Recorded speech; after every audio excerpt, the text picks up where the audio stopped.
This will be breaking news broken this morning on Real Talk with Keith Smith on the I Love Seville Network. We're going to play a sizzle reel from the morning show where we highlighted a new restaurant which we're excited to continue working alongside, coming to West Main Street and the old world of beer spot. Johnny Ornelas, the man behind Guadalajara, one of the men behind Guadalajara, one of the men behind El Mariachi with his brother Steve. They are opening a new restaurant in the world of beer spot, and we have every single detail for you straight from the founder and entrepreneur himself today on the I Love Seville show. Also on today's program, we're going to talk Ginny Hu. Ginny Hu, are you watching today? I thought your tweet from this morning about our show was fantastic. And Ginny Hu has 3 children that she and her husband have opted out of the public school system since 2011.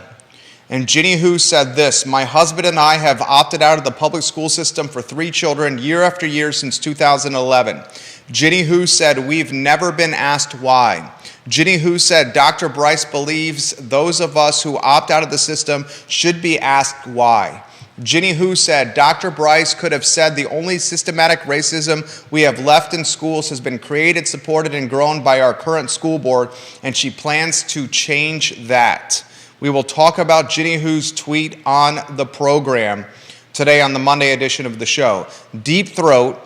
I thought Deep Throat's, and look at the headlines are on screen. Excellent work, Judah Wickower. Look at the screen for the headlines. Deep Throat and I have been conversating through DM fashion prior to the program, and he sent 2 charts. Judah, if you could go to my Twitter DMs. In fact, I'll slide over and show you which ones I'm looking for. And turn your mic on. I'll offer some commentary here. Slide that over. So what I'm looking at, if you can grab these, it's these 2 charts on Twitter that are comparing and contrasting values for Albemarle County housing and Charlottesville City housing. These 2, right here. There they are, right there. Okay. So you got 2 of them that I would love for you to do in full screen fashion. And basically, Deep Throat's a big-time data guy. It's comparing Albemarle County values to Charlottesville City values. Albemarle County home values to Charlottesville City values. We will show the graph, we will show the data, and give you our take why Albemarle County values are outperforming Charlottesville City values. All those stories and more, including a murder in downtown Charlottesville next to Tent Town over the weekend, a Sam Sanders press conference, a lot to cover on this program with Pro Renata getting Stanton approval. Pro Renata getting Stanton approval for what it's trying to do with its second iteration in downtown Stanton. Folks, this show is locked and loaded and has so much content for your enjoyment. J-Dubs, we can rock and roll when you're ready. Quiet on the set.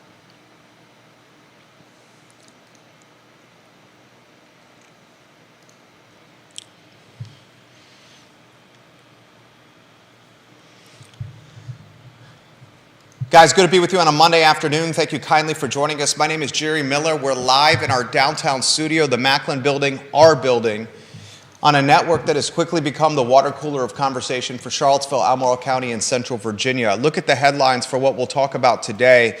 A murder in downtown Charlottesville over the weekend by Tent Town. What we know about the murder, we will relay live on air. City Manager Sam Sanders has a press conference today. Sam Sanders, if you remember Friday's show, we broke this news on Friday. Sam Sanders, the city manager of Charlottesville, is putting the curfew for Market Street Park, Tent Town, back in play. Sam's got a lot of items on his plate. I'm curious at the press conference today if Sam Sanders not only talks about why he put the curfew back in play for Tent Town, but maybe offer some details or perspective on a murder that happened over the weekend. I'm curious to see if Sam Sanders says, I made a mistake lifting the curfew. I shouldn't have done it. And that's why I, walk this plan back very quickly. So we'll talk about that on today's show. I want to talk pro-Renata. Love pro-Renata. Dr. John Shabe and his team joined us on the program about a month ago. But Stanton City Council approved a rezoning for 709 North Augusta Street. 7-0 vote. Pro-Renata has got some special things happening in downtown Stanton. I want to compare and contrast downtown Stanton with its hospitality and welcomeability for entrepreneurs and developers and folks trying to bring businesses to market with Albemarle County on today's show. A lot to cover on the program, including breaking news from Johnny Ornalis. Johnny Ornalis, one of the owners of Guadalajara, one of the owners of El Mariachi and Zion's Crossroads. He's bringing to market Judah Wickhauer, Mexicali on West Main Street in the old World of Beer location. Big time news on this program. J-Dubs, if you can check my personal Facebook page and make sure we're streaming there. Please, sir. A lot we're going to cover. Viewers and listeners, you are encouraged to offer perspective on the show. Chime in with thoughts, ideas, commentary. Help shape the conversation on the Monday edition of the I Love CVille show that's being streamed across every social platform and archived on social platforms everywhere. Deep Throat has got a headline on today's program. He sent some charts, some data to us comparing Charlottesville City home values to Albemarle County. Albemarle County continues to outperform Charlottesville City from a home value standpoint. We'll talk about that on the I Love CVille show. We're good with that page? It's coming on, yep. Okay, fantastic. Thank you, Judah.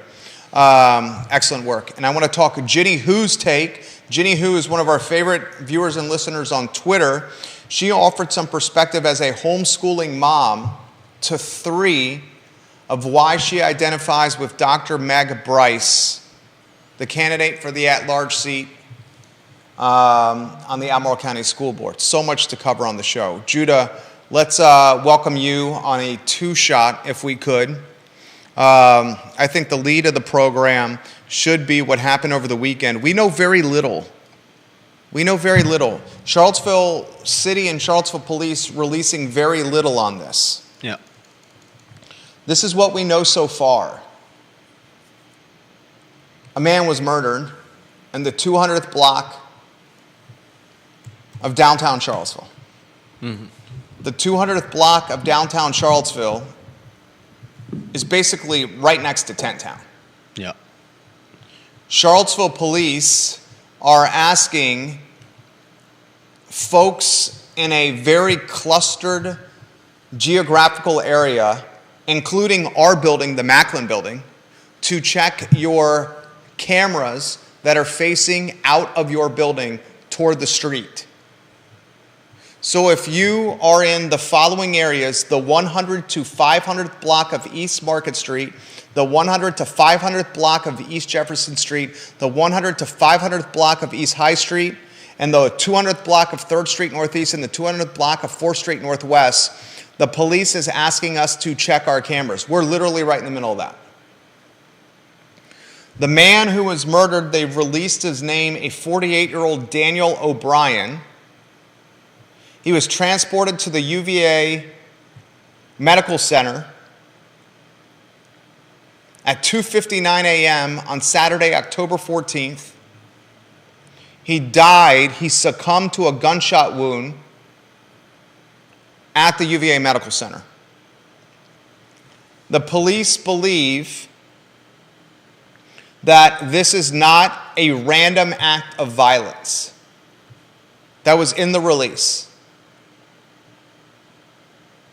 They also said in the release there is no reason to believe there is a threat to the general public at this time, and that this was not a random act of violence.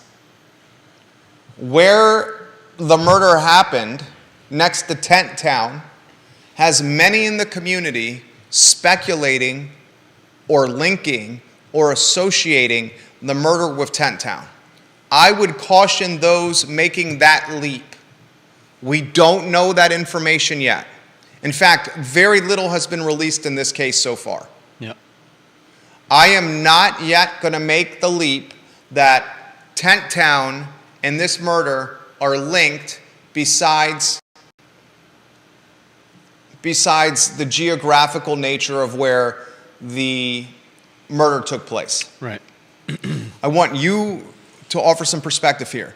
The fact that the police is looking for buildings on East Market Street, East Jefferson Street, East High Street, 3rd Street, and 4th Street, asking us building owners to look at cameras that are pointing outward, leads me to believe the following, and this is strictly conjecture at this point, that either somebody was tracked or hunted, or they were looking for the man or woman that pulled the trigger before or after the shooting took place. Yeah. Is that how you interpret this? Yeah, definitely. It sounds like either the whatever happened came from this direction, or the perpetrator ended up leaving in this direction, and they want a good. I'm pretty sure they probably want a good timeline of events. What happened before, what happened after, especially if they don't have direct video footage of the actual act. That's how I interpret it as well. Let's create a flip book or a timeline of events of what happened. Yeah. That's exactly how I look at it. You said it perfectly. Optics.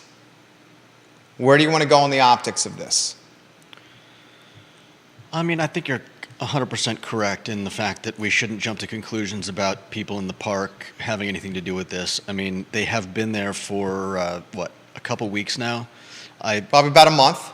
I think we would have seen a lot more. If there was somebody running around there with a gun who was willing to murder someone, I think we would have seen something happen in the park. And we have heard in previous weeks, maybe less than 2 weeks, that there was a stabbing associated with Tent Town. yeah, that's true. But a stabbing is a far cry from murdering someone. I give you that. Still criminal behavior, nevertheless. Yeah. Sam Sanders has got how do you characterize this press conference? On Friday of last week, this past Friday, you and I break the news about Sam Sanders returning the curfew to Market Street Park. The curfew will recommence as of 11 p.m. on October 21st. So that is 5 days from now. Yeah. It also coincides with the early opening of the Patcham shelter. Mm-hmm. So there was some planning there. Let's open up the Patcham shelter early. Yeah, and it sounds like the new, at least 8 new beds. Was it 8 each, male and female, for Salvation Army? It sounds like they might have those on, not online, but ready to go now. So I'm sure that may have played a part in that as well. We're looking at roughly 108 beds for houseless individuals amongst Patcham and the Salvation Army. The homeless count is over 300. That's a significant amount of people without shelter. I woke up this morning and it was 37 degrees in Keswick. And that's just starting. So we have a hell of a lot of stuff coinciding at exactly the same time right now. We got a city manager who is brand new, who lifted a curfew at a park and turned it into a campground. And immediately, 40-plus tents emerged at the park that is a campground. The Almore Historical Society across 2nd Street from the park, on its dime, put 2 porta potties in a back alley between the Historical Society and the library to help alleviate the bathroom problem it was experiencing on its grounds for those living in Tent Town. Possibly. We know a stabbing took place that was in a previous press release in the Tent Town vicinity, and now a murder takes place in the Tent Town vicinity. We are not rushing judgment by saying the murder is directly associated with Tent Town, except for the fact that this is where the gunshot body was found. That's the extent of it. And police are asking those in the downtown vicinity, including this building, to check its cameras to help it create a timeline of events of what could have happened in the 2:59 a.m. Saturday, October 14th time range. This is a hell of a lot of stuff right here. And it all coincides with Sam Sanders hosting a press conference today, the city manager, a press conference that he thought was strictly going to be about Tent Town and curfew reinstatement. If you're local media, I think you have to ask about the murder. And I think it's a fair question, don't you? Yeah. That's a fair question. You agree? Oh, yeah. Well, I can't imagine a journalist not asking a question. Okay. Exactly. I think if you're the local media, you ask the question, did the Friends of Seaville cameras that were installed by the nonprofit on the downtown mall catch any of this? We broke that news about Friends of Seaville, the nonprofit, the 501c3, installing cameras on the downtown mall. Have they already done that? They were installed as of a week and change ago. I mean, what the heck, right? And this is all coinciding with an area that we love dearly, not having the best image? Downtown right now. Is that fair? Yeah. Downtown's having an optics problem right now. Vanessa Parkhill, welcome to the program. Roger Voisinay, welcome to the program. Carly Wagner says, there was also an armed robbery at the Hispanic food market on Greenbrier Drive on Saturday morning. I saw that, Carly Wagner. The unfortunate nature of that armed robbery at the Hispanic food market on Greenbrier Drive, the suspects they're looking for are Hispanic. So I wonder if that's some inside information there.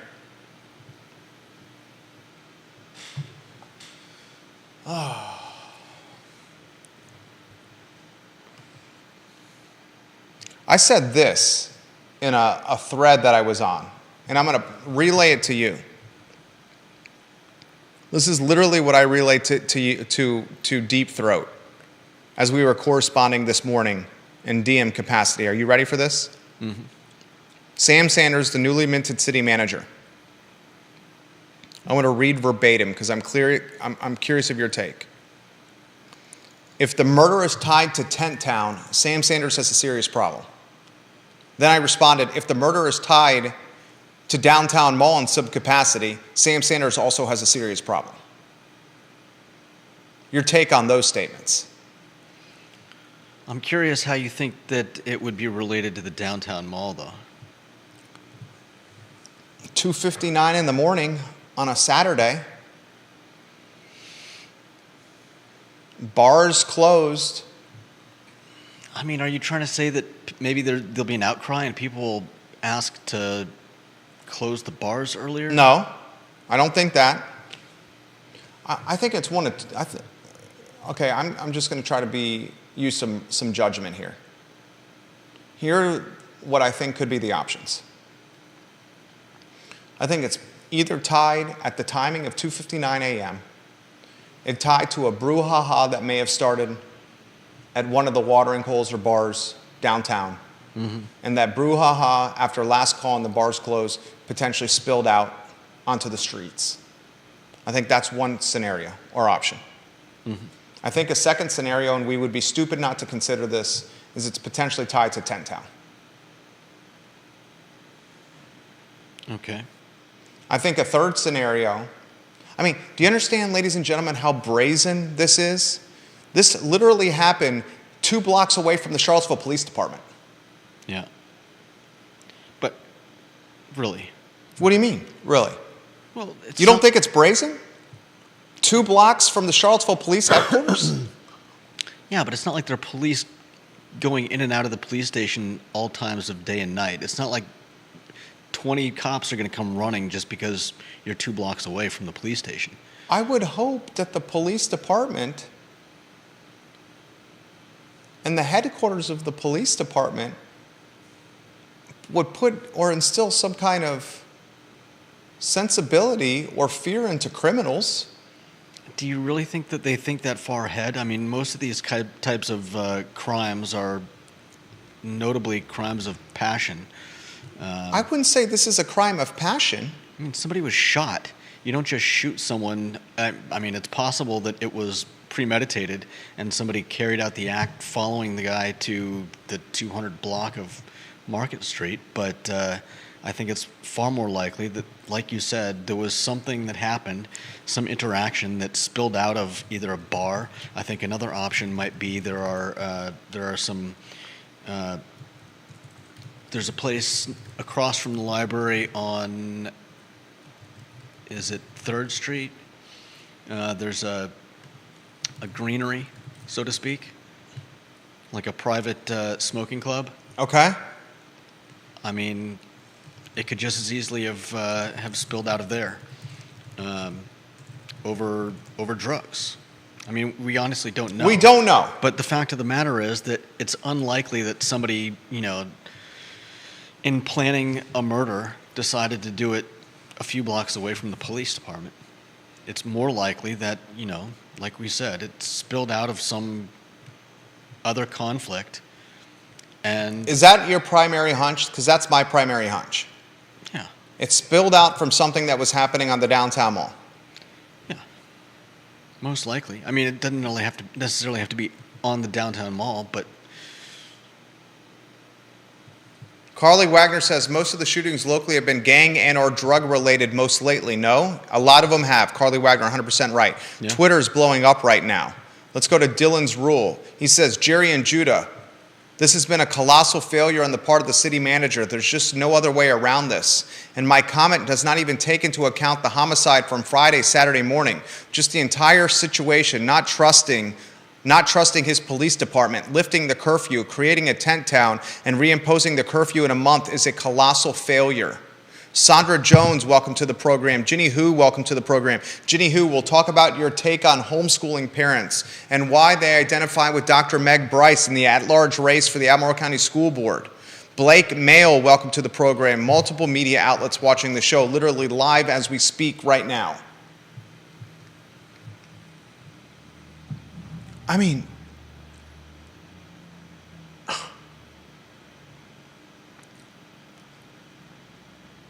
a lot of this has been brought on by the CEO of the city. it has been stated, whether or not you believe this, That it's not tied to That the his comments made before city council by an activist? that his decision was not. And you believe that? I didn't say that. But do I you was- believe it? You're a I was voice just- of reason. I was just pointing out the fact. I don't know that I believe it. I find it hard to believe that his decision came hard on, somebody bringing up the kicking, the alleged kicking in the park. It seems to me,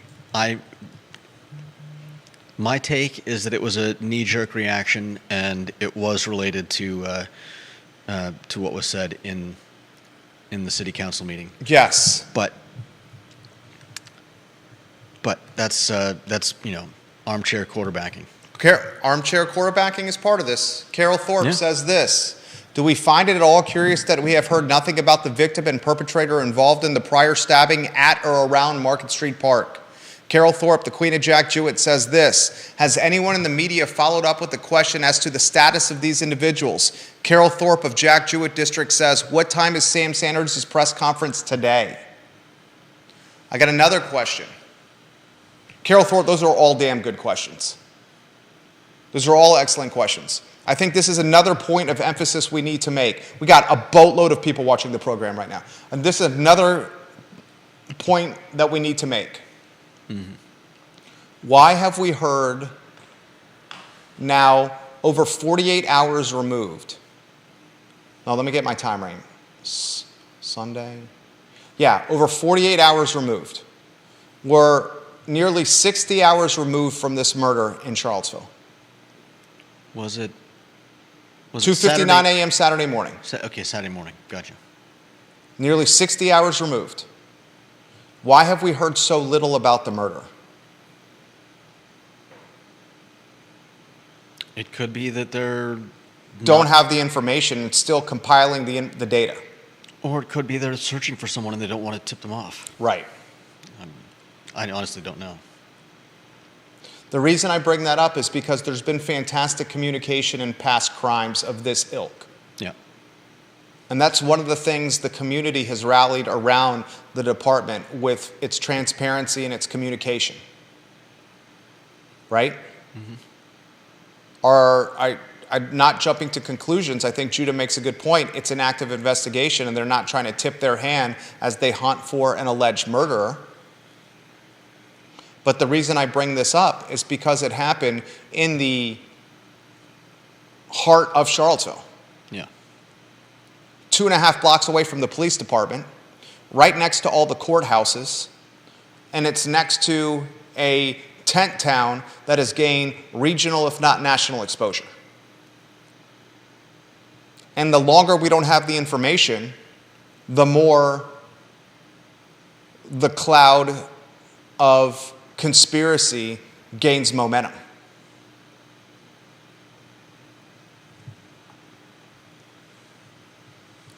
What the F? Follow-up question to Carol Thorpe. Johnny Ornalis, we'll get to your breaking news with the new restaurant coming to West Main Street here in a matter of moments in the old world of Beer Spot.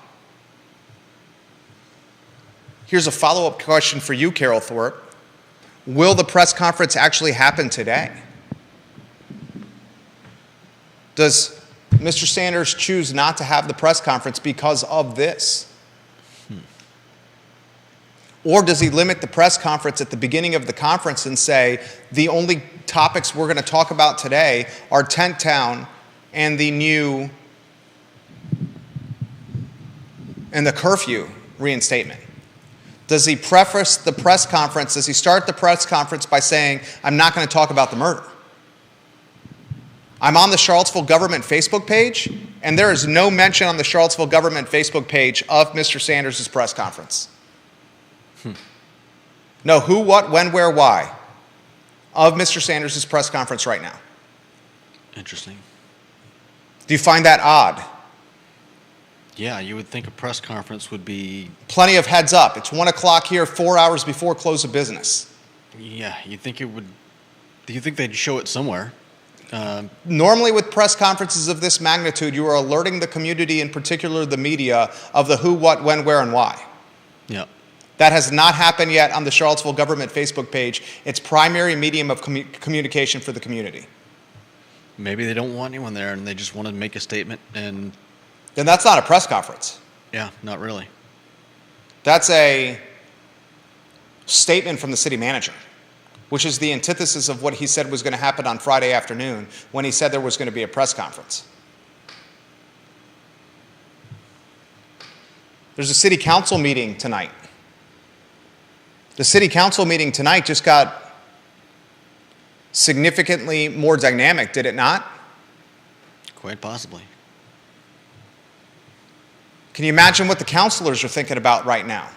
They went into a meeting thinking they were going to be talking about upzoning and planning and hearing from a city manager on a curfew reinstatement.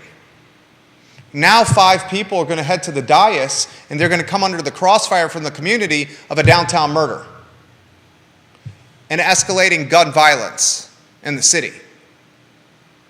You disagree on that statement? You don't think there's escalating gun violence in the city? I'm willing to listen to learn. I mean, how are you characterizing this as an escalation? There was another one? That's how? If there's another one, isn't that an escalation? When was the last shooting? I mean, you can't say there was a shooting last year and there was one this year. There's been more than one shooting. There's been more than one shooting. There was. An escalation is usually like when the Clantons and the Hatfields and the McCoys, start firing across the property line, and pretty soon they're taking things up a notch. Viewers and listeners, do you agree with Judah Wickower there with that statement? I don't see this as an escalation. Viewers and listeners, do you agree with that statement from Judah Wickower? This was it seems like even if it wasn't an isolated event, when was the last? I'm not sure how you could characterize this as an escalation. It just doesn't. Your thoughts on that, Carol Thorpe, Carly Wagner, Jason Howard, Brian Yeagle? Your thoughts on that, viewers and listeners that are watching this Fine and Fair talk show, like Logan Wells Claylow, Vanessa Parkhill, the local media watching the program. Brian Yeagle says this: another wild week in Charlottesville. A murder, an attempted kidnapping, tent town. And he asked if we were able to see anything on the Macklin building cameras. We are literally working on that now. Literally as we speak, we are working on that information for you. Our building is, how close are we to the police department? Half a block. Even? Half a block? It depends on, yeah. Half a block away? Half a block. I'd say half a block is fair. I'd say it's half a block to a little bit more, maybe. Depends on your definition of block. Is it the city manager's responsibility to get in front of this or to offer communication? Or does the city manager take a backseat and say, this is Chief Kochis' lane and I'm going to stay out of it? I think he's definitely got to, I believe he's definitely got to be in contact with Chief Kochis and running on whatever Chief Kochis thinks is appropriate in this situation. 100,000% agree with that. 100,000%. One of the reasons we have identified with Chief Kochis is because of his transparency, his communication, his accountability, and his localized, humanized, personalized approach. Yeah. From his first day on the job, he has said, we are going to over-communicate with you guys, to the point of him actually showing police officer body cam footage to refute what he called a disgusting statement an activist made before city council when it came to kicking a homeless man in Tent Town. Yeah. He is engaged with the community, which I think is Commendable. very commendable. Dude, I cannot keep up with the comments right now. They're coming in so fast. Let's go to Jason Howard. Didn't the curfew period pretty much overlap with the last week of nice weather on the downtown mall before it gets cold? That's rough on restaurateurs and other business owners on the mall. I will highlight this. The curfew reinstatement coincided with Patcham opening its shelters earlier. Yeah. So that tells us there was a plan in place. Get Patcham open and put the curfew in the park. Reinstate the curfew. Is that how you read it? Yeah, I don't think he was after the fact, after the initial edict. I'm sure he was scrambling and in talks with people at Patcham and people at the Salvation Army and anywhere else that they thought they could find beds. In fact, I believe in the past Patcham has used hotels. But yeah, I'm sure that he was in conversation with people to get this figured out. Deep Throat watching the program. Deep Throat's a data guy. Safe to say that, right? I think so, yeah, probably. Absolutely a data guy. That's what he uses for a living, data. He says, Judah, on the City Open data portal, I see 4 homicides in 2023 so far. And that, per capita, puts Charlottesville slightly above Los Angeles. Above Los Angeles? That still doesn't make an escalation. I appreciate the information, and it's obviously not great, but I don't think any of that leads to us thinking that there's an escalation in gun violence in Charlottesville. Carly Wagner says, I think they reported this was the 6th murder this year. I think Seville typically around 8-ish. With that sample size, there doesn't seem to be statistically significant uptick in homicides. I don't have the figures for general gun violence, however.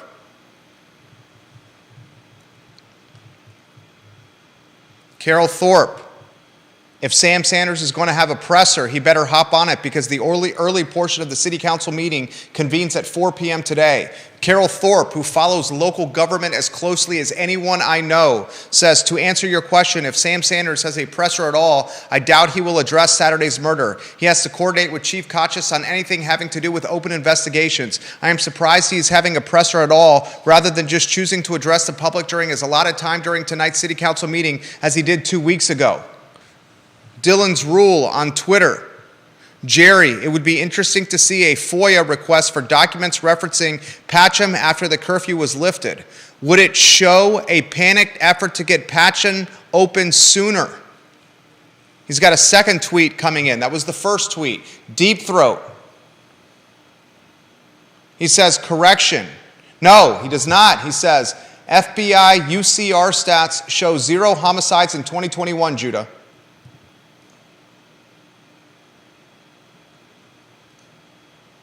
Give me this in a nutshell again here, Deep Throat. Give me that stat in one bubble again if you could. I'm not sure where the 2022 is associated with that comment. Give that to me in one bubble if you could. Dylan's Rule says this. Let's not forget that at the last city council meeting, all 5 of the councilors said they supported lifting the curfew. Something to think about. Got it. In 2020, Judah, 2020, there were 4 homicides. In 2021, Judah, there were 0. In 2022, there were 2 homicides. In 2023, there have been 4 homicides. I'll give that, so that is an escalation. In 2020, 4 homicides. I mean, you smirk, but we're smirking about murder here. But you're calling it an escalation, like there's I would say any increase when it comes to murder is pause for concern. I'll give the data again. I'm not trying to, you offer your take. 2020, 4 homicides. 2021, 0. 2022, 2. And in 2023 so far, 4. A 2x over 2022 according to the data. I mean, that's statistics, so I'm trying to turn that into a mission statement or a thesis. I think is you'd want a lot more of that data and information on each one of the murders before I would characterize it as an escalation. As it stands now, I think it's just a statistical, I don't know what the word is, but it's a anomaly? No, it's just aberration? It's just something to ignore? It's just a statistical spread of information. Juan Sarmiento says an increase yes, an escalation no. He agrees with Judah Wickhauer. Yeah. Grayson says this in North Downtown. You're telling me the murders have 2x year over year and you're not calling it an escalation, Judah? But there were 4. It just shows you data can be interpreted any way we look at the data. That's why I wouldn't call it an escalation, because it's just data. And without more of that data, it's too easy to paint whatever picture you want to paint. Lies, damn lies, and statistics. A phrase described about the persuasive power of statistics to bolster weaker arguments. Yeah. We should show the home values that Deep Throat sent us. Show the charts. Let me get those up. I try not to out this guy or dox this guy who routinely comments on the show and makes it better, but this dude is a smart MFer, and I'm going to leave it at that. I'm not doxing him. I'm not revealing any identity. The reason I get all this information is because my word is my bond. You guys know this. This guy is a smart MFer, and I'm going to leave it at that. He sends me this morning 2 charts about Albemarle County values compared to Charlottesville City values. If you could put the first chart up first. Give me just a second. And then we'll look at the second chart as it pertains to single-family houses. The first chart is all kinds of housing stock. And this is from the Zillow Home Value Index. Albemarle County versus Charlottesville City. The first chart, give me a thumbs up when that's on screen. The show is on freaking fire right now. I'm trying to get to all your comments, viewers and listeners. Give me a thumbs up when that's green. This is the first chart.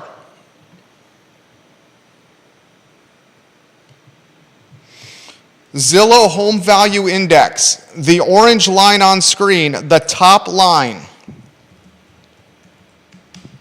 is Albemarle County.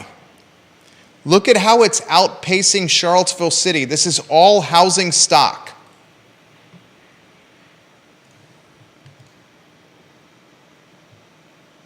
County values continue to pound Charlottesville City home values. Show us the second chart, Judah Wickhauer. First, go to me on a one shot with the headlines, and then we'll go back to the second chart here. We're going to am I on a one shot? Look at the headlines for what we're talking about. Now, show the second chart for single-family housing only. Single-family housing only. County pounding city when it comes to values. Lonnie Murray, welcome to the program. Kristen Smith, welcome to the program. Holly Foster, Katie Pearl, Georgia Gilmer, Scott Thorpe, the commercial broker, Queen of Ivy, Kate Schartz. Are you back in Ivy, Queen of Ivy? Are you still on that fantastic vacation with great people? Olivia Branch, welcome to the program. Heather Walker, Johnson Village, Kyle Miller, Sarah Hill Buchensky, Bellamy Brown, Bob Yarborough, David Donovan, Neil Williamson. I got 8 states watching us on the program right now. I have to ask you this question. Put us on a two-shot. Mm-hmm. You look at all housing stock and you look at single-family housing stock and you compare Albemarle County to Charlottesville City. And Albemarle County values are outpacing Charlottesville City values. You saw the data right there. When do we start attributing this to crime? When do I start attributing it to crime? I would need someone like Anonymous to give me an extremely persuasive argument as to how this is directly connected to crime. This man can do this. Deep Throat, you should do this. Anonymous and Deep Throat are the same person. I would love to see a value chart for Albemarle County and Charlottesville City, cross-reference with a crime chart on the same screen.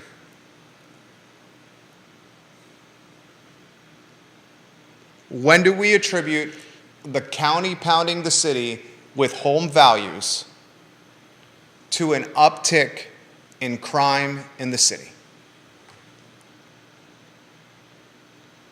Or do we say it's the Robert Liberty silver buckshot, not silver bullet? It's upzoning, it's crime, it's school performance, it's politics on council, and maybe previous council regimes, not naming any names. I think you guys know what I'm talking about. It's infrastructure and traffic, or are those cop-outs that really it is crime? These are all fair questions, ladies and gentlemen. They are fair questions. I tend to believe that there's a lot more involved in situations like, not just situations like this, but you can't just take one particular stat and point to that unless there is a clear and irrefutable connection. Viewers and listeners, your take on this topic. Carly Wagner, I'm looking at you. Carol Thorpe, I'm looking at you. Tim Karsten, I'm looking at you. Bob Yarborough, I'm looking at you. Sandra Holbrook, I'm looking at you. Bill McChesney, James Watson, Kevin Higgins, John Snow, Chad Wood, Lonnie Murray, Aaron King, valued viewers and listeners. Dylan's Rule, Ginny Hu, I'm looking at you.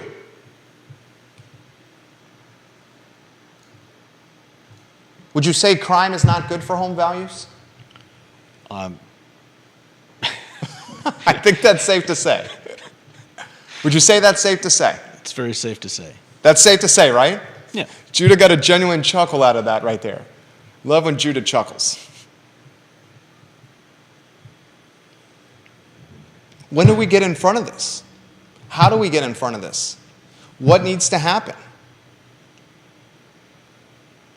Are we at the point of a private security team on the 8 blocks we call downtown Charlottesville? Would they have prevented what happened over the weekend? I don't know. I don't have that answer.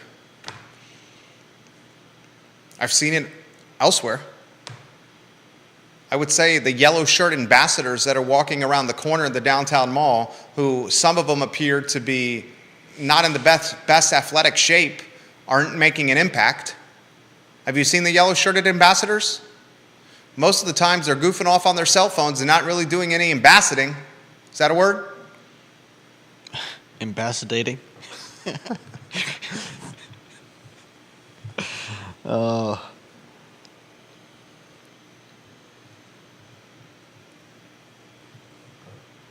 Neil Williamson sharing a link from the Daily Progress. Unfortunately, I love the Daily Progress and I love the news that it reports. I am not logged in on this computer to my Daily Progress account, so I cannot read it. I'm getting a paywall on this. I'm only logged in on my phone. I would love to read this. He says, a headline from the past, Albemarle homicide rate since 2017. Can you give me the lead, Neil Williamson, on that so I can mention it live on air?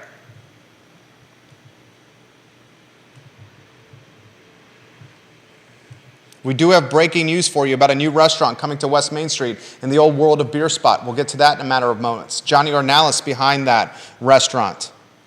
Fantastic entrepreneur. We got breaking news on Pro Renata. Pro Renata late last week, ladies and gentlemen. The town of Stanton just doing amazing things. Stanton City Council, put me on a one-shot, then we'll weave you in the mix. Stanton City Council approved a rezoning of 709 North Augusta Street Thursday evening. Timmy Hartless and Rodney Rhodes, the zoning administrators, get props from the Pro Renata team.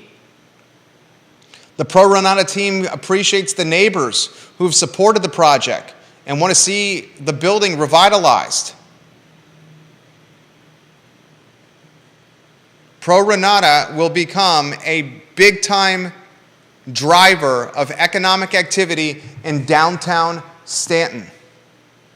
I'm going to ask you this question. This is a very fair question. Are you ready for this, viewers and listeners? Downtown Stanton is going through a massive revitalization. It's going to have a key attraction in Pro Renata in downtown Stanton. Downtown Stanton has charm, it has intimacy, it has safety, it has affordability, certainly affordability compared to Charlottesville City and Albemarle County. Will we see economic activity migrate to downtown Stanton for safety, for affordability reasons? Labor available in downtown Stanton. Why is labor available in downtown Stanton and in the Stanton-Augusta area? Because it's affordable. Because said labor can afford to live there. Have we seen more competition for downtown Charlottesville in a long time than we do right now? I'll ask you that question again, and I'll weave you in on a two-shot.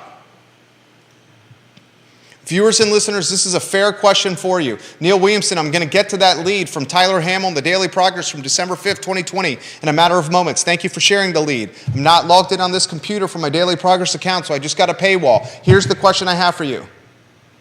Viewers and listeners, I have this question for you. Have we seen the most competition for downtown Charlottesville right now than we have seen in a generation? I've been here. Damn, Deep Throat just put a chart together on crime for us. Nice. Jesus. It's in my DMs. You got to get that chart so I can put on screen. This is what we asked him to do.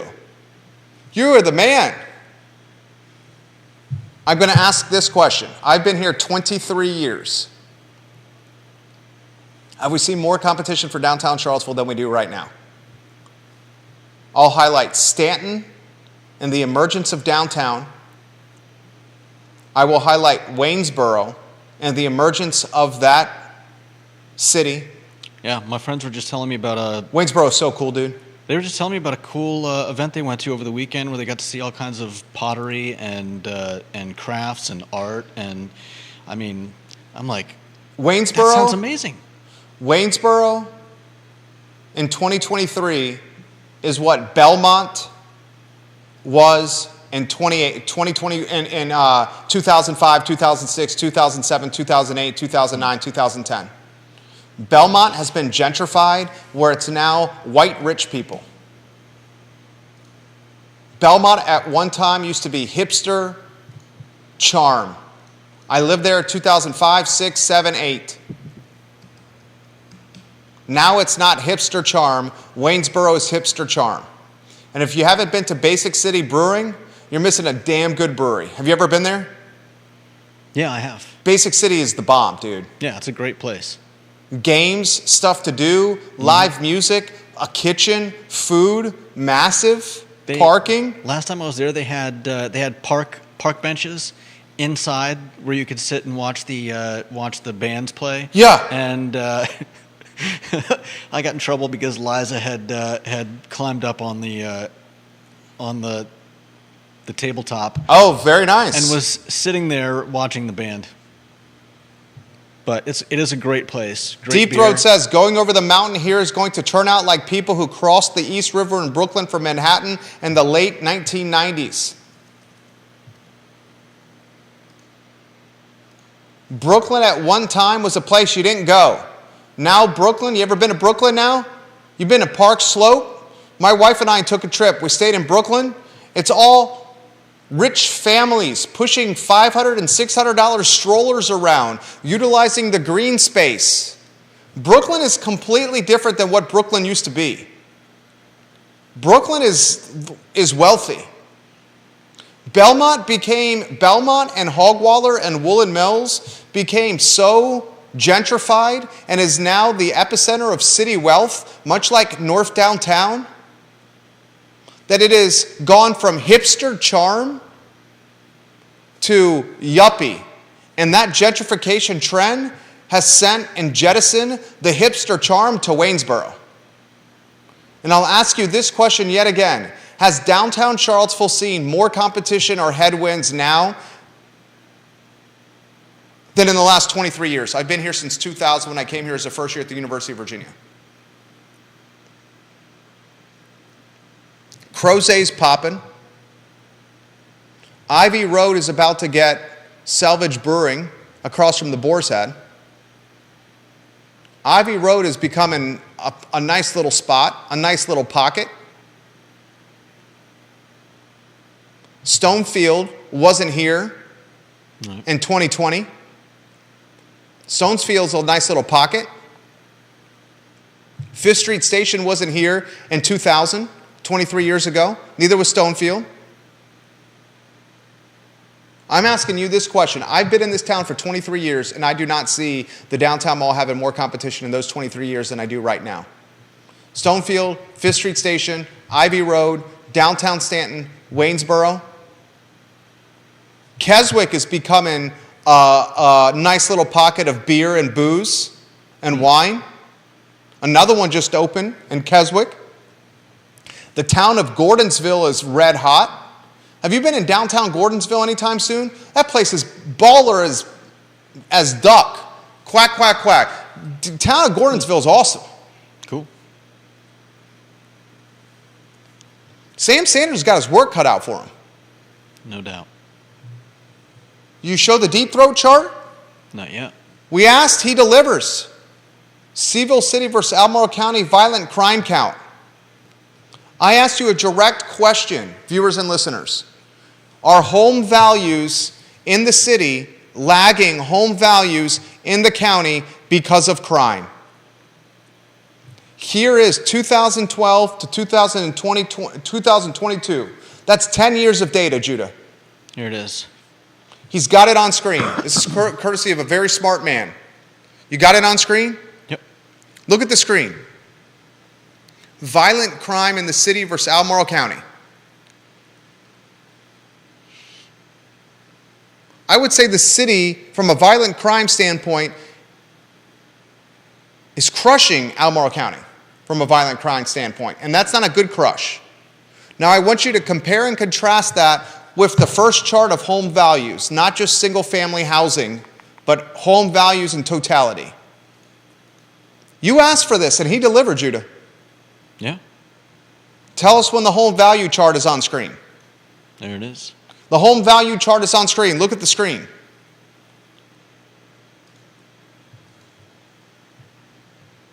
Albemarle County crushing Charlottesville City in home values. Albemarle County's crime rate, especially violent, way lower.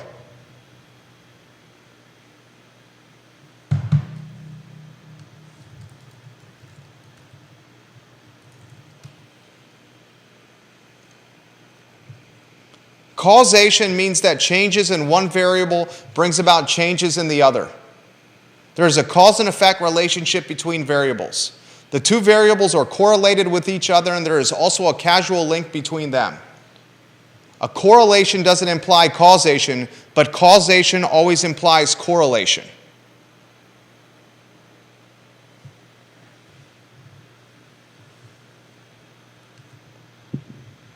You guys do your own interpretation of the data.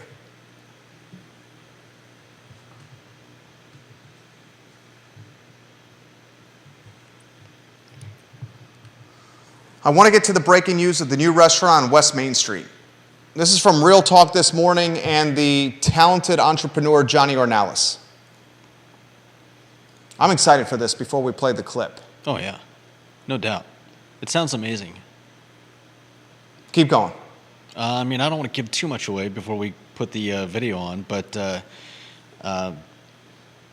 if you've never had a fresh, hot tortilla, they are out of this world.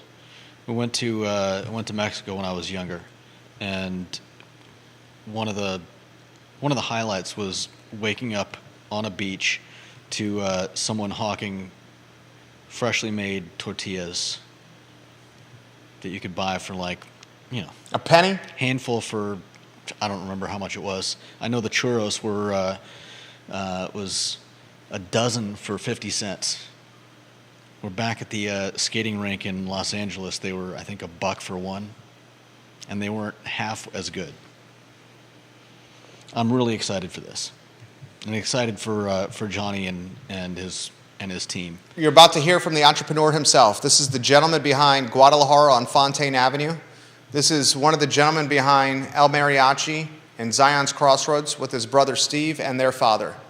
Johnny Ornalis now venturing on his own. He's got minority partner in River Hawkins, the mixologist from the Bebedero. River Hawkins is bona fide. Mm-hmm. He's going to help him put together a mad bar, I'm sure. No doubt. And the World of Beer spot on West Main Street with one of the best outdoor patios and a $10,000 tortilla maker in tow. Mexicali, the name of the restaurant. Judah, you got that sound? Yep. Let's play that sound in 3. Let's play that sound in 2. Let's play that sound right now. Timestamp here, Judah Wickhouse. So we have, well, I have a new endeavor that I have taken.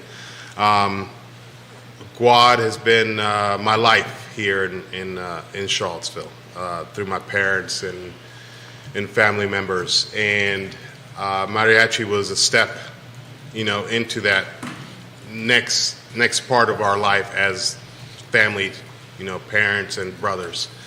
And now it feels like I can take this next step. We are going to be opening a new restaurant in West Main Street, right at the Flats building, and this one's actually going to be more me. So I'm going to touch more on who I am and what I like and what Charlottesville's turned me into as well. So we're gonna. This one's going to be Mexicali, and we're going to do a California-style based restaurant, California and international. As we know here in Charlottesville, there's a large amount of people, and we got friends from Venezuela, Honduras, Salvador, And then we also have our local friends. So this one's going to be more of a community restaurant as well. So I'm gonna dig down and do our tacos, more traditional California style items that we do. And then I also have a great person that has joined me is River Hawkins. So he is going to be a big person that's going to be let loose. We'll see how far, but let loose. I love you, River. And he's going to help us with the bar and the decor. So, and then as far as community base, I have talked, and I feel that Charlottesville has helped us with the community and the people around us, just like Keith and Jerry, and how Virgil and Candace are starting to try to help us out here. And so I have pulled different contacts here. The family with Arepas on Wheels is going to be joining us, doing a certain dish that we're going to be able to provide at the restaurant that's going to be coming from them. I've talked to Vision Barbecue to have some items that they can bring in and we can use at the restaurant. Dino's Pizza, Inca Grill. I've got other people in line. So I want to bring those businesses and incorporate them into my business and showcase them in my business, not just take the credit for it. And I feel that way we can draw our community together and have a successful restaurant, and also have the community have a taste of everything that we can do in that location. That's breaking news right there on Real Talk with Keith Smith. Johnny Ornelas just broke news. He's opening in the old World of Beer location. Mexicali, the name of the restaurant, a California-style and international-style restaurant. It's going to have traditional California-style tacos. River Hawkins of the Bebedero is going to be involved with the bar scene. He has one of the best outdoor patios in the city of Charlottesville. He has tens, I'll conservatively put it this way, thousands of foot traffic potential patrons within spitting distance of this restaurant. He's going to be making his own tacos that he's going to outsource for purchase to not only other restaurants, but customers can purchase these tacos. And you should put in perspective, because we've had this conversation over a cocktail at Vivace. Put in perspective the making of the tacos and what goes into this, the equipment that you're buying here. Yeah, so that's one thing I left out. So we are going to be making our own tortillas there on site. Tortillas. We're going to be I'm purchasing a tortilla machine, which the purpose of it is going to be to make it for the restaurant. But I also want to do like your fresh daily tortilla. I want to integrate it with some of these local restaurants. There's a niche for it here. And it's not just local restaurants, it's everybody. So if you want to have a party at your house and you want hot tortillas, eventually you're going to be able to get it through Grubhub, DoorDash, or any of those sites. You order it, it comes in a container, it's going to be hot, you don't have to do anything else to it.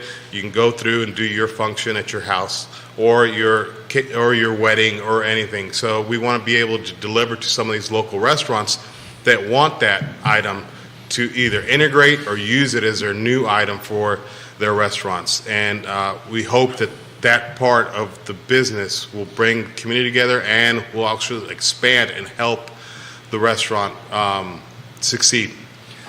So I know two things. Yes. One, I'm going to eat really, really well. And two, I'm going to have a really good cocktail. Yep. After that, you had me. That's breaking news from Real Talk with Keith Smith this morning on the I Love Seville Network with Johnny Ornelas, opening a restaurant at the World of Beer location. This is going to crush it. Yeah. He's got a fantastic outdoor seating, outdoor patio. Mm-hmm. He's going to do California style meets international style.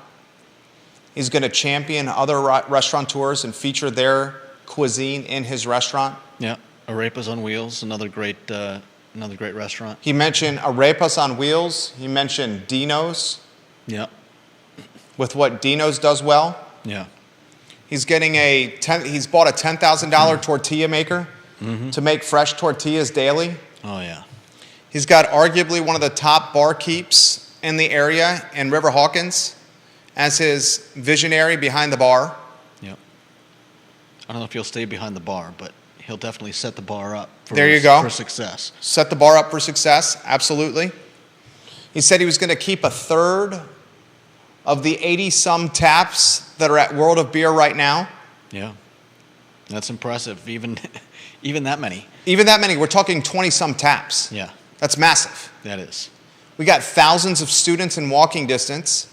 We highlighted the fact that there's 50 parking spaces in the building at ground level under the building. Parking is prevalent. Yeah. It's a myth that there's no parking there. Get over that myth. Parking exists there.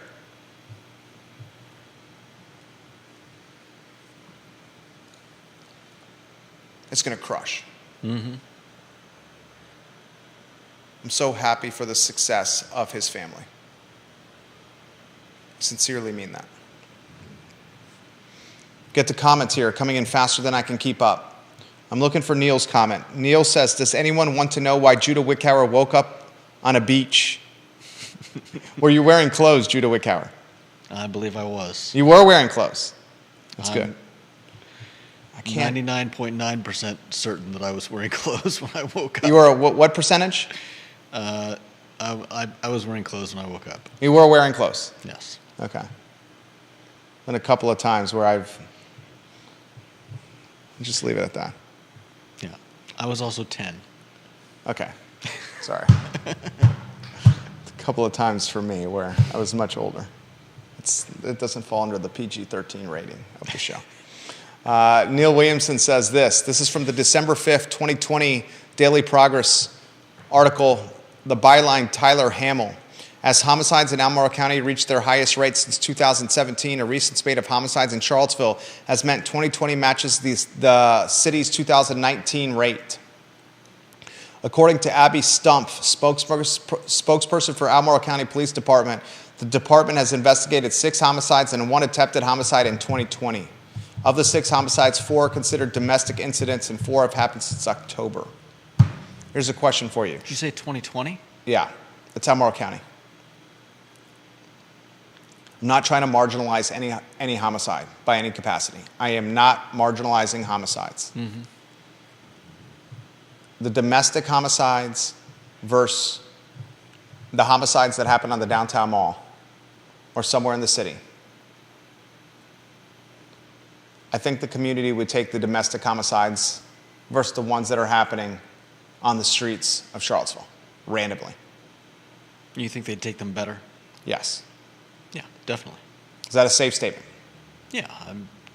We rarely hear about the domestic homicides or the domestic disputes. The domestic homicides do not breed the level of concern amongst the community as gun violence on the streets. Whether warranted or not. Whether warranted or not. Excellent caveat. Fantastic caveat from you. Thank you for that caveat. John Blair says, I would not necessarily consider Stanton and Harrisonburg direct competitors to Charlottesville due to distance. However, Waynesboro is a direct and rising competitor to Charlottesville. You and Judah are correct. 10 years ago, you'd see a lot of Waynesboro and Charlottesville over the weekend as people spend a lot of time in the city. Now, a Saturday night in Waynesboro has some full restaurants and a nice little art scene.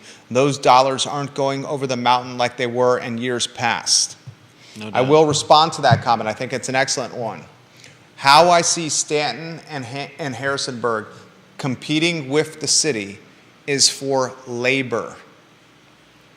The city and the county have become financially unaffordable for many frontline workers, nurses, police, fire, rescue, waiters, waitresses, janitors, line cooks, back of the house staff. And as the affordability issues continue to persist in the city and the county, this population of workers will migrate elsewhere for a living. And that's how Stanton and Harrisonburg become competition for Charlottesville City. I'm sure some did during the pandemic. 1,000%. I'm sure some probably actually lived there to begin with and then were told to stay home. And what are you going to do? 1,000%. Find a job. John also says, I'm very happy for Mr. Ornalis. Good luck with the new restaurant. Yeah. I think we all are.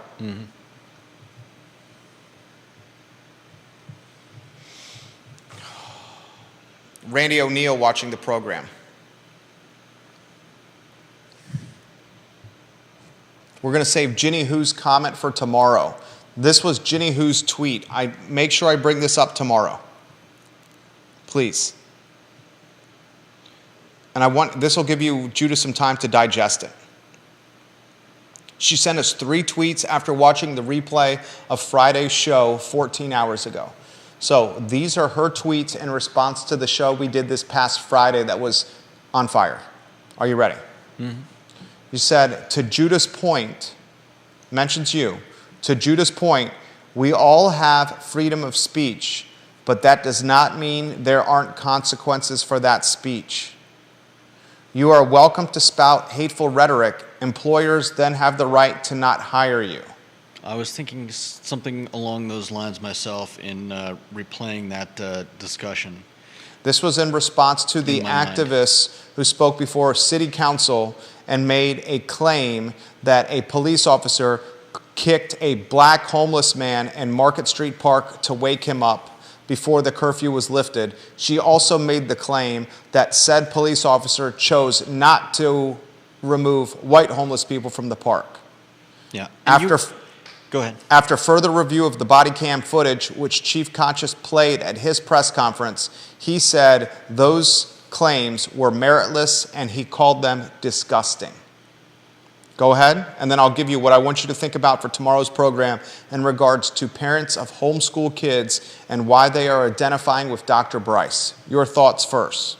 I was going to say that you were 100% correct in that, freedom of speech. She has the right to say whatever she wants to say, but I was likening it in my mind to somebody calling a school and calling it a bomb threat. I don't think it's the same comparison. But the fact of the matter is that it isn't the same thing. But a bomb threat is against the law. Okay. Speaking before council meeting and offering your perspective before council, whether right, wrong, or misinterpreted, is not comparable to calling it a bomb threat. You're going to compare it to a bomb threat because a bomb threat initiates police action, police infrastructure, and police resources. And what she did before city council initiated police action, police infrastructure, and police resources. So that's why you're making your comparison. I see some similarities, but I don't think they're identical. They're not identical, and I'm not saying that they're identical, but they do have some commonalities. And I think what I appreciate about Ginny Who's statement is that I believe that I think that maybe there should be consequences for something like this. I mean, do we really think that... How can there be consequences if people can call into city council meeting and give abhorrent, nasty, terrible props to Adolf Hitler? Because that is straight up freedom of speech. But causing the police to take action... But she didn't cause the police to take action. Oh, right. I'm sure she didn't think they were going to do anything about it. Come on. I don't think she thought they were going to do anything about it. But we don't know. We're not her. Right. We have no idea. It's an interesting topic for sure, though. Yeah. And I see it in some ways tying in with Ziana Bryant and Morgan Bettinger and what happened with UVA. Yes, you can say anything you want, but when you ruin someone's life or cause the police to spend time and resources, especially in a city like Charlottesville where we're currently undermanned, there should, maybe she honestly did think that. And, we can't... Did she misinterpret it? Yeah, we can't, we can't punish people for trying to do what they think is right. But, I don't know, this kind of smacks of, trying to Boy who cried wolf? Yeah, trying to get the police in trouble. Oh, guess it also- 100% smacks of that. It 1,000% smacks of that. She 1,000% was doing that. 1,000% agree with you. And that's Bush League. But unfortunately, Bush League covered under freedom of speech. A bomb threat is not covered under freedom of speech. Fair enough. Look at what Jason Howard just sent us via DM. Can you get that video, that commercial? The Allison Spillman commercial that is depicting Meg Bryce.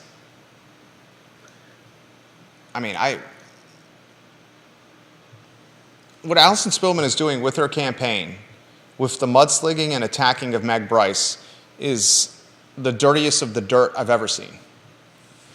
I'll take that back. Not the dirtiest of dirt I've ever seen. It's the dirtiest of dirt that I've seen in a school board race. No doubt. The dirtiest of dirt I've seen in a school board race. That's me being very direct. Can you play that video? Can you get that video to play? I also need to read to you what Ginny Hu said that we need to think about tomorrow. Because I have a 2 o'clock phone call here. I got another VIP at 2 o'clock. And I got a VIP tomorrow at 1:45. I need to write this stuff down. Yes on the video? Checking it out.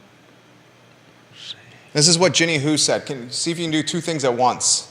I can also send you, you know what, I'll send you a screenshot of her tweet so you can think about it. Because I want to talk about this on tomorrow's show. We are now, gosh, we're so close to the election. An election that so many in this community are emotionally and physically vested in. I'm sending you the screenshot of Ginny's tweets, literally as we're hosting the show. Those are now on your phone. She says, I'm replaying Friday's show. Judah and Jerry, my husband and I have opted out of the public school system for our 3 children. We've done this every year since 2011. We've never been asked why we have chosen to pull our kids out of the public school system. Dr. Bryce believes those of us who opt out of the system should be asked the question, why? Dr. Bryce could have said the only systematic racism we have left in schools has been created, supported, and grown by our current school board, and she plans to change that. This was in response to the video that's circulating, or the clip that's circulating, that Dr. Bryce issued during an NAACP forum featuring Dr. Bryce and Allison Spillman. This clip is being taken out of context by Spillman supporters. I will say this, Dr. Bryce should have handled the answer differently.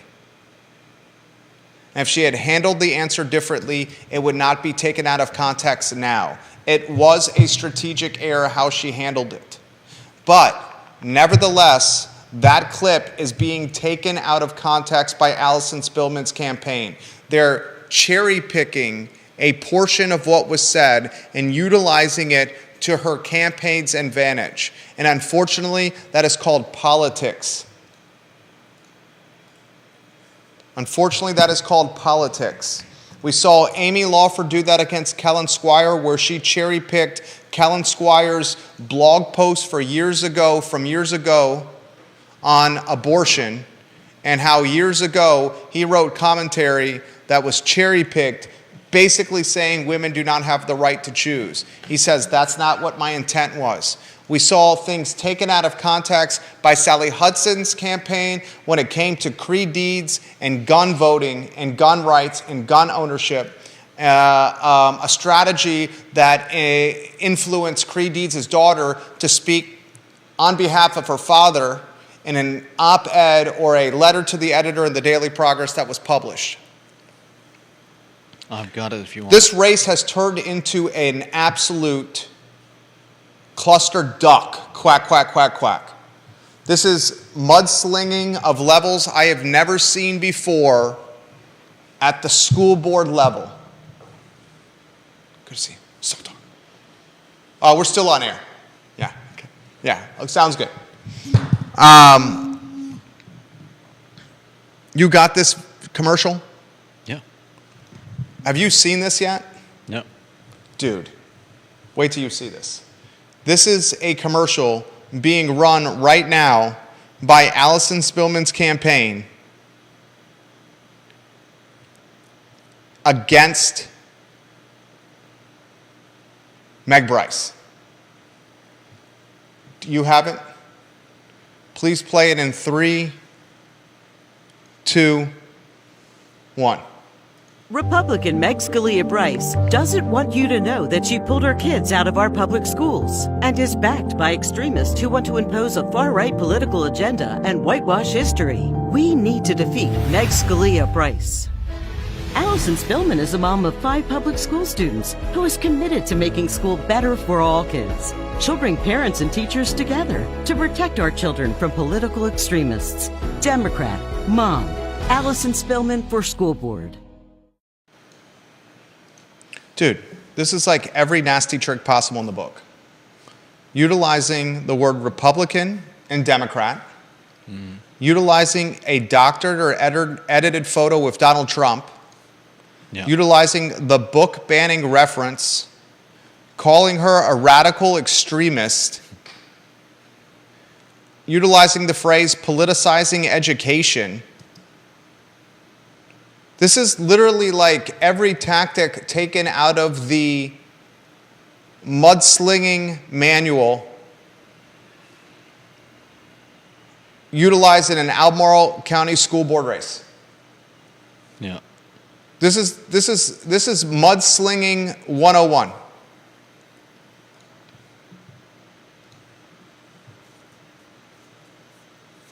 I am. How would you characterize that? Agree with everything I just said? Yeah, it's pretty over the top. Over the top. I mean, is there proof for anything that she, any of her statements in there? I suppose there doesn't need to be, right? What's that? I suppose there doesn't need to be proof in a What was political the ad. take you had on the Trump picture? From what I've read, that was at the swearing in of her brother for some government post, and so she wasn't there supporting. She was there supporting her brother, and Trump happened to be there for the event. I honestly don't know what it is, but that was the take that I heard on it. 2023 politics, ladies and gentlemen. We'll talk about that tomorrow. We'll talk about homeschooling parents and why they identify with the candidate Bryce. We broke some news for you about Johnny Ornalis in the world of beer spot. We wonder about the Sam Sanders press conference. I'm going to close the show by going to the Charlottesville government page now. I am typing in Charlottesville government. There's no mention of the presser for Mr. Sanders.